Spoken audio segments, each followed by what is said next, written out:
एकदा विवेकानंद अमेरिकेला गेलेले असताना त्यांचे जे कपडे आणि वेश बघून बाकीचे लोक म्हणायचे, आणि जे जंटलमन जे लोक होते टाय वगैरे घालून हे करून ते सगळी त्यांनाच किंमत द्यायची, यांना काही किंमतच नव्हती, कमी किंमत देत होती. पण ज्यावेळेस त्यांचं भाषण झालं आणि माय ब्रदर्स अँड सिस्टर ज्यावेळेस त्यांनी म्हटले आणि भारताचं विश्वबंधुत्व लोकांसमोर साजरं दिसलं, विचार दिसला, त्यावेळेस सगळेजण अवाक झाले.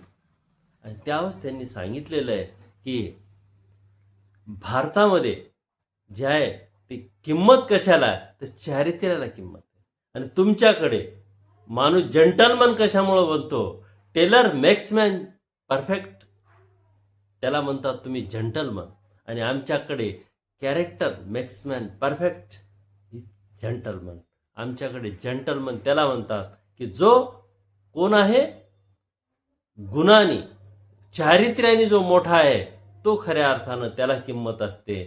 कपड्यानं माणूस मोठा होत नसतो, तर गुणाने आणि चारित्र्यानं माणूस मोठा होत असतो. आणि गुण आणि चारित्र्यानं आणि कर्मयोगानं माणसानं मोठं बनलं पाहिजे.